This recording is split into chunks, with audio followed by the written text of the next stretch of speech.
Harkafune nagaan isinii fata'u daawwattoota wirtuu miidiyaa irraa oduu galgala kanaan isinitti hima. Ani Lalee Saalamuuti. Qorannoon karoora misoomaa yeroo giddu galeessaa waggoottan 10 bakka ministeerri muummee Dr. Abiy Ahmed argamanitti gaggeeffamee jira. Qorannicha ilaalchisee Dr. Abiy gama miidiyaa hawaasummaatiin qorannoon karoorichaa eegalamu ibsaniiti jiru. Dabalataanis karoora bara giddu galeessaa lammaffaa bara 2016 bara 2018 kan qolatamu ta'uu eeranii jiru. Gabaabaan raawwii karoora bara 2015 kallattiiwwan karoora bara 2016 kan gamaggaman yoo ta'u raawwii karoora guyyoota 100 tokkoon dhaabbilee akka ilaalamu dubbatanii jiru. Waliigalaan dinagdeen Itoophiyaa fi sadarkaalee hojiilee hojjetamanii ilaaluuf waltajjiin qophaa'u Dr. Abiy Ahmed ibsanii jiru. Bara baajataa 2015 darbee oomishoota biyyoota alaatti argaman irraa galiin biliyoona 3.64 argamuusaa Ministeerri Daldalaa fi walitti dhufeenya naannolee beeksise. Lubee Girmaa dabalata isaa akka itti aanutti qindeessiteetti. Bara baajataa 2015tti oomishoota biyya alaatti ergaman irraa galiin doolaara biiliyoona 3.64 argamuusaa Ministeerri Daldalaa fi walitti dhufeenya naannolee beeksise. Ministeerri Daldalaa fi walitti dhufeenya naannolee raawwii karoora bara baajataa 2015 ilaalchisuun adeergitootaa fi qooda fudhattoota waliin magaalaa Finfinneetti waltajjii qorannoo adeemsisaa jira. Sadarkaa ministeeraatti gorsaan diinagdee maakiroo ministeera muummee Ambaasaadder Girmaa Birruu, deetaan ministeera Daldalaa fi walitti hidhamiinsa naannoo Kaasawwan Goofee, itti gaafatamaan qajeelcha waliigalaa ittisa yakkaa poolisii federaalaa Itoophiyaa, Komishinara Jeneraalaa itti aanaa Malaakuu Faantaa, dureeyyiin adeergitootaa fi qooda fudhattoonni waltajjii kanarratti argamaniiru. Deetaan ministeera Daldalaa fi walitti hidhamiinsa naannolee Kaasawwan Goofee bara baajataa 2015 oomishtoota adeergiirraa doolaara Ameerikaa biiliyoona 5.21 argachuuf karoorfame doolaara biiliyoona 3.64 argamuu ibsaniiru. Raawwiinsaas karoorarraa harka 69 7 akka ta'e hiranii rakkoolee alaa fi keessoo dhaabbatichaa quunnameen karoora qabamee milkeessuun akka hin danda'amne ibsaniiru. Waltajjiin maree qorannoo raawwii adeergitoota waliin taasifamaa jiru rakkoolee adeemsa keessa quunnaman furuun sharafa alaa adeergiirraa argamu guddisuuf faayidaa olaanaa akka qabaatus dubbataniiru. Ministeerichis bara baajataa 2016tti oomishaalee adeergii qulqullinaa fi baay'inaan gabaa alaaf dhiyeessuun rakkoolee adeergitoota mudataniif furmaata kennuuf kutannoon akka hojjetu dubbataniiru. Daldalli seeraan alaa kontiroobaandii daldala seera qabeessaan dahachuun hojii seeraan alummaan babal'achuu kaffaltiin taaksii irra deddeebiin jiraachuu beekamtii komishinii gumurukiin ala keellaawwan hin barbaachifne baay'achuunii fi rakkooleen biroon hanqina raawwii daldala adeergii dhiibbaa geessisaa akka jiran marii kanaan kaafamaniiru. Godaantonni lammiilee Itoophiyaa dhibbaan lakkaa'aman daangaa Yemaniif Sudaan irratti ajjeefamuun gabaafame. Waraana Sudaan keessatti mudateen baqattoonni Eertiraa Itoophiyaa gara biyya sadaffaatti akka jijjiiraman UN gaafatee jira. Yuunas Mangashamoo dabalata isaa qindeeffateera.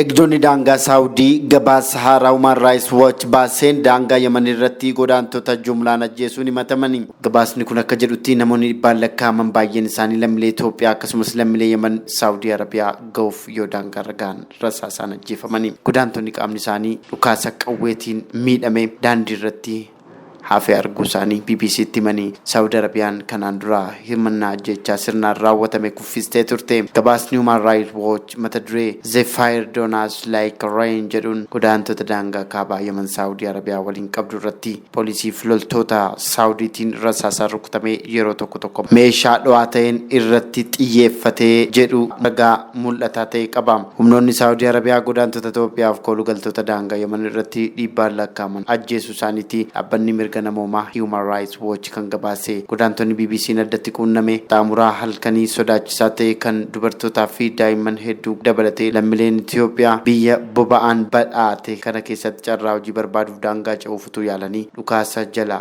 akka galan dubbatanii jiru. Dargaggeessi ganna 21 Mustafaa Sofiyaa Mohammad BBC'tti akka himetti dhukaasichi itti fufee akka jirudha.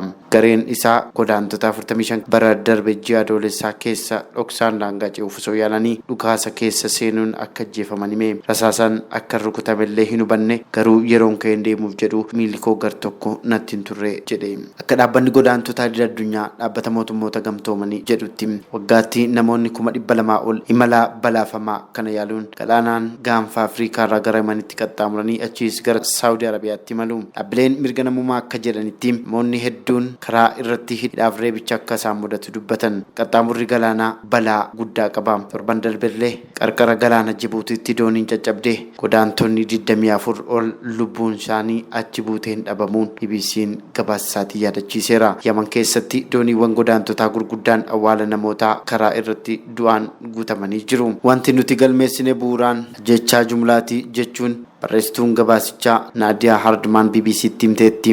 Namoonni iddoowwan akka dirree ajjeesutti dhaga'amuu ibsanii jiru. Reeffi tulluu hundarratti faca'ee jira jette. Gabaasni kun amajjii 22 hanga hagayya bara kanaa kan hammate yoo ta'u, taateewwan adda addaa 28 meeshaa dho'aaf dhukaasaa 14 fageenya dhiyootti raawwatame bal'inaan ibsa.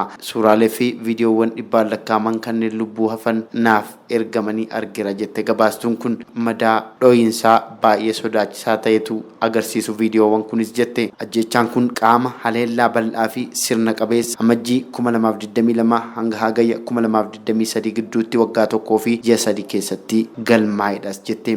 Human Rights Watch akka gabaasetti eegdonni daangaa namoota daangaa Yamaniif Saawudii qaxxaamuruuf yaalan fageenya dhiyootti rasaasaan rukutanii bartootaaf daa'imman dabalatee hedduu isaanii ajjeesuuf meeshaa dho'aa fayyadamuu isaanii himan. Gabaasi kun fuula 73 kan qabu yoo ta'u, afgaaffii namoota imala kana yaalanii 10 xiinxalaa maxxansa miidiyaa hawaasaa fi suura saatalaayitii irratti kan hundaa'edha. Jiddugalli godaantota wal makanii MMC hojjettoota godaantota Itoophiyaa guyya guyyaan qondaaltota nageenyaa Saawudii kallattiif itti yaadanii ajjeefamaa akka jiranii ibsee jira. Daayirektarri MMC Boom Frees Middle East Eye akka himetti haalli kun itti fufee kan jiruu fi dhimma murteessaadhaas jedhe. Guraandhala tokko bara 2022 hanga eebila 30 gidduutti lubbuun namoota 430 fi miidhaan 650 galmaa'u MMC irraa ragaan argame ni mul'isa. Ajjechaa fi haleellaan kun kan raawwatamu daandii Aljaa'uu fi Sudaan gidduu jirtu Yaman naannoo Huusiin to'atamte irratti. Haleellaan biyya Saawudii bulchiinsa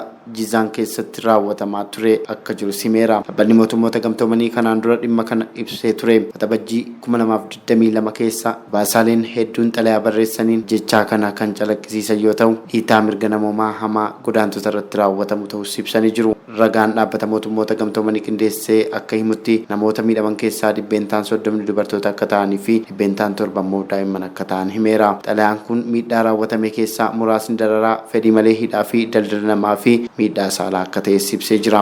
Gama biraatiin torbanoota darban keessa baqattoonni lammiilee Itoophiyaa fi Eertiraa Sudaan keessa jiran waldhabdeen keessoo Sudaanitti uumameen miidhaa fi rakkoof saaxilamuudhaan gara biyya nageenya qabduutti akka jijjiiraman akka isaan gargaaru Komishinara Olaanaan Baqattoota UNHCR dubbatanii jiru. Xalayaa banaan qaama UN'if erganiin buqqaatota hedduun isaanii waldhabdee kana irraa gara bakka hin beekamneetti baqachuuf kan dirqaman ta'us himanii jiru. Miidhamtoota daldala namaas ta'aniiru jedhan bitamuu jeequmsa dararaa hidhaa fedhii malee fi itti fayyadama poolisii Sudaan nu mudateera jechuun baqattoonni kunneen himuu isaaniitti xalayichi kan eere. Buqqaatonni kumaatamaan lakkaa'aman gargaarsa malee ukkaanfamanii akka jiranis gabaasee jira. Torban darbee dubbi himaan UNHCR Maatiyoo Saaltimaarsh akka jedhanitti waraanni Sudaan keessatti gaggeeffame namoota 843 biyya keessaa buqqa'ee fi baqattoota 60,000 gara biyya ollaa Chaaditti baqatan dabalatee daangaa Sudaan ce'uun gara Itoophiyaa fi Sudaan kibbaatti namoonni 250,000 baqachuu isaanii hime. Erga waldhabdeen kun jalqabee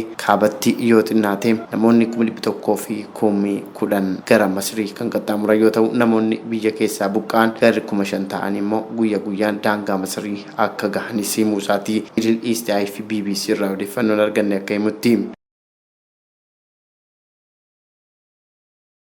Ajajni Bahaara ittisa biyyaa magaalaa Jijjigaatti balaa ibiddaa giddugala gabaa Taayiwaaniin mudateen miidhamtoota qabeenya isaanii jalaa barbadaa'eef deeggarsa birrii biliyoona 2 arjoomee jira.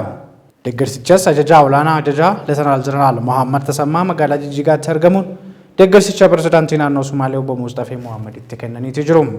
Balaa ibiddaa giddugala gabichaa mudateen miidhamtoota deebisanii dandamachiisuuf koreen hundeeffamuun hojiileen deeggarsaa walitti qabu gaggeeffamaa jiraachuunis eerameetii jira. Daawwattoota keenyaa immoo gara oduu biyya ollaattan isin ceesisa. Balaa shororkaa fi walitti bu'iinsa Afrikaa baatti mudateen biyyoonni zoonichaa fi mala barbaaduu akka qaban Daayirektara Damee Nageenyaa fi Tasgabbii Gaar Koomaandar Abbabaa Mul'unaa ibsanii jiru. Walitti bu'iinsaa fi tasgabbii naannawaa gaanfa Afrikaatti uumamuu shororkeessitootaaf carraa gaarii kan uumu ta'uu namoonni hedduun ni dubbatu. Kanaaf walitti bu'iinsaa fi tasgabbii zoonichatti bal'inaan mul'atu egereen hiikuuf hojii jalqabaa biyyoota kanneenii ta'uu akka qaban ni amannaa jedha Koomaandar Abbabaa Mul'inaa. Gama kanaanis ammoo oduun tajaajila Itoophiyaa akka gabaasetti Daayirektarriin damee nageenyaa fi tasgabbii gaad Koomaandar Abbabaa Mul'inaa Alshabaabii fi gareen shororkeessaa kanneen biroo zoonichaa jeequuf socho'aa akka jiranis ibsanii jiru. Sababii kanaanis walitti bu'iinsaa fi tasgabbii gara deddeebiin zoonichatti mul'atan eeruu ta'uunis kaafamee jira. Kanaaf walitti bu'iinsa Afrikaatti baay'ataa deemu kanaan furmaata egeree kaa'uun balaa shororkeessitootaa waliin qolachuu fi furmaata egeree kaa'uun ni barbaachisaa jedhan. Tasgabbiiwwan naannichaaf sababa biraa ta'an wal dhabdee ji'oo siyaasaati kan jedhan yoo ta'u biyyoonni zoonichaa rakkooleef furmaata walii fiduuf hojjechuu qabus jedhamee jira. Seeronnii fi dambiiwwan idil addunyaa IGAD hojiirra akka oolan gochuu dabalatee nageenyaa fi tasgabbii zoonichaaf hojiilee hedduun hojjechaa akka jiranis Koomaandar Abbabaa Mul'inaa ibsaniiru jechuun tajaajilli oduu Itoophiyaa gabaasee jira.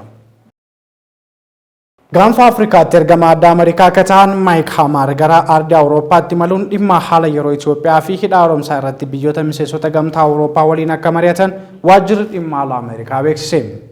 Akka waajjirri dhimma alaa Ameerikaa ibsetti imala Maayik Haamar gara Awurooppaa taasiseen hagayya 19 hanga 25 bara 2023 kan ture yoo ta'u turtii torban tokko Siwiidin, Stookholmii fi Beeljiyeem Biraasliisii fi akkasumas ammoo gamtaa Awurooppaatti bakka bu'oota Itoophiyaa fi Sudaan waliin ni mari'atu jedhameeti eegama.